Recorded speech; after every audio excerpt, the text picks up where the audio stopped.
നമസ്കാരം. ഉത്തരേന്ത്യയിൽ പല സംസ്ഥാനങ്ങളിലും ക്രിസ്തീയ സമൂഹത്തിൽപ്പെടുന്നവരെ ആക്രമിച്ചു, അവരെ തല്ലി ഓടിച്ചുവിട്ടു, അല്ലെങ്കിൽ അവരെ ആക്രമിച്ചു, പള്ളി കത്തിച്ചു തുടങ്ങിയ ഇല്ലാത്ത വാർത്തകൾ കേരളത്തിലെ പല മാധ്യമങ്ങളും അതുപോലെ ഓൺലൈൻ മാധ്യമങ്ങളും ഒക്കെ തന്നെ പടച്ചുവിടാറുണ്ട്. ഇപ്പോൾ ദീപിക എന്ന പത്രം കഴിഞ്ഞ ദിവസം പ്രസിദ്ധീകരിച്ച ഒരു വാർത്തയെക്കുറിച്ച് ഒരു ക്രിസ്ത്യൻ സഹോദരൻ തന്നെ സമൂഹ മാധ്യമങ്ങളിലൂടെ പ്രതികരിച്ചിട്ടുണ്ട്. ദീപിക അതിപ്പോൾ ഒരു സഭയുടെ പത്രമാണ്, എന്നാൽ പോലും ഇല്ലാത്ത കാര്യങ്ങളും പൊടിപ്പും തൊങ്ങലും അതുപോലെ തന്നെ കൂട്ടിച്ചേർക്കലുകളും ഒക്കെ നടത്തിയ ചില വാർത്തകളൊക്കെ തന്നെ പ്രസിദ്ധീകരിച്ചുകൊണ്ട് ഒരു ആന്റി ഹിന്ദു അല്ലെങ്കിൽ ആന്റി BJP, ആന്റി RSS നിലപാടാണ് കേരളത്തിൽ സ്വീകരിക്കുന്നത്. നമുക്കറിയാം ദീപികയുടെ വാർത്തകളൊക്കെ അങ്ങനെയാണ്. പക്ഷേ ദീപിക മാധ്യമ ധർമ്മം എന്ന് പറയുന്ന ഒരു അടിസ്ഥാനമുണ്ട്. വെറും പാർട്ടി പത്രം പോലെ, ദേശാഭിമാനി പോലെയോ ജനയുഗം പോലെയോ അല്ല. ഹിന്ദുക്കളും അല്ലാത്തവരും ഒക്കെ തന്നെ വായിക്കുന്ന ഒരു പത്രമാണ് ദീപിക എന്നാണ് നമ്മൾ മനസ്സിലാക്കുന്നത്.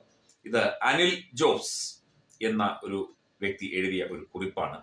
ദീപികയുടെ വിശദാംശങ്ങൾ കൊടുത്തിട്ടുണ്ട്. ദീപികയുടെ ഒരു വാർത്ത ഇങ്ങനെയാണ്: ഒഡീഷയിൽ പാസ്റ്ററെ ചാണകം തീറ്റിച്ചു എന്ന് പറയുന്ന ഒരു വാർത്തയാണ്. ഒഡീഷയിൽ പാസ്റ്ററെ ചാണകം തീറ്റിച്ചു. നാഗ്പൂരിൽ കത്തോലിക്ക സ്കൂളിൽ അതിക്രമം, ചാപ്പലിലെ സക്രാരി കവർന്നു, പാസ്റ്ററെ ആക്രമിച്ചു. അതായത് ഭുവനേശ്വർ പ്രാർത്ഥനായോഗത്തിന് ശേഷം പാസ്റ്ററെ ആക്രമിച്ച ശേഷം ചെരുപ്പുമാല അണിയിച്ച് ഗ്രാമത്തിലൂടെ നടത്തിക്കുകയും കെട്ടിയിട്ട് ചാണകം തീറ്റിക്കുകയും ചെയ്തതായി പരാതി എന്നാണ് ദീപികയുടെ വാക്ക്. ധൻകനാൽ ജില്ലയിലെ പാർജാങ് ഗ്രാമത്തിലെ കഴിഞ്ഞ 4-ാം തീയതി നടന്ന സംഭവം ഇന്നലെയാണ് പുറം ലോകം അറിയുന്നത്. വീട്ടിൽ പ്രാർത്ഥനായോഗം നടക്കുന്നതിനിടെ മതപരിവർത്തനം ആരോപിക്കപ്പെട്ട പാസ്റ്റർ ബിപിൻ ബിഹാരി നായിക് ആണ് ആക്രമണത്തിന് ഇരയായത്. പാസ്റ്ററെ ആക്രമിച്ച ശേഷം ചെരുപ്പുമാല അണിയിച്ച് ഗ്രാമത്തിലൂടെ നടത്തിക്കുന്നു എന്ന ഒരു ചിത്രവും ദീപിക കൊടുത്തിട്ടുണ്ട്. അതിന്റെ വിശദാംശങ്ങൾ നോക്കിക്കഴിഞ്ഞാൽ, അദ്ദേഹം എഴുതിയ ആ ഒരു കുറിപ്പ് നോക്കിയാൽ നമുക്ക് മനസ്സിലാകും എന്താണ് സത്യമെന്ന്.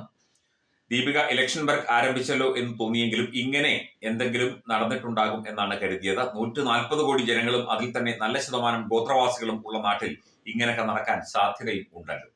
എന്തായിരിക്കും ശരിക്കും സംഭവിച്ചത് എന്നറിയാൻ വേണ്ടി ഗൂഗിൾ സെർച്ച് ചെയ്തപ്പോൾ കാത്തലിക് കണക്ട് എന്ന CCBI അതിന്റെ ഔദ്യോഗിക വെബ്സൈറ്റിൽ ജനുവരി 19 വാർത്തയുണ്ട്. ചാണകം തീറ്റിച്ചു എന്നാണ് ദീപിക വാർത്ത എങ്കിലും ചാണകം തിന്നാൻ നിർബന്ധിച്ചു, അടിച്ചു എന്നൊക്കെ പറയുന്നുണ്ട്. വാർത്തയുടെ source the new Indian express ആണെന്നാണ് പറയുന്നത്.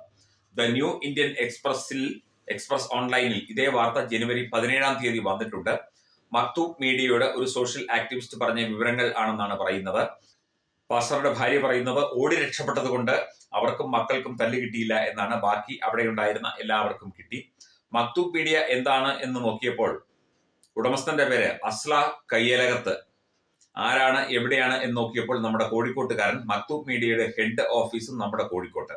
മക്തൂബ് മീഡിയ ഈ വാർത്ത റിപ്പോർട്ട് ചെയ്തത് ജനുവരി 17-നാണ്. സംഭവം നടന്നത് ജനുവരി 4-നാണ് എന്ന് പറയുന്നുണ്ട്.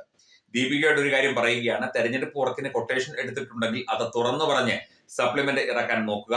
കാശ് കൊടുത്താണ് ഞങ്ങൾ പത്രം വാങ്ങുന്നത്. നിനക്ക് വായിക്കാൻ ബുദ്ധിമുട്ട് ആണെങ്കിൽ ഇട്ടിട്ട് പോടാ എന്ന് പറയാൻ തോന്നും, എനിക്കറിയാം. പക്ഷേ സൗകര്യമില്ല എന്ന് പറയുന്നു. കാരണം വേറൊന്നും കൊണ്ടല്ല, സമുദായ പത്രം എന്ന പേരുദോഷം നിങ്ങൾക്ക് ഉള്ളതുകൊണ്ട് നിങ്ങളുടെ അജണ്ടകളുടെ ആഫ്റ്റർ എഫക്റ്റ് അനുഭവിക്കാൻ ഞങ്ങൾ ബാധ്യസ്ഥരാണ് എന്നാണ്.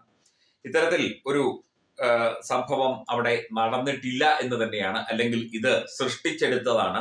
അവിടെ ഭുവനേശ്വറിൽ ഇങ്ങനെയൊരു സംഭവമേ നടന്നിട്ടില്ല എന്ന് തന്നെയാണ് മനസ്സിലാകുന്നത്. മക്തൂബ് മീഡിയ എന്ന ഒരു തട്ടിക്കൂട്ട് ഓൺലൈൻ മാധ്യമം, കോഴിക്കോട്ടുകാരന്റെ ഓൺലൈൻ മാധ്യമത്തോട് ഈ സ്ത്രീ ഇങ്ങനെ പറഞ്ഞു എന്ന് പറയുന്നു.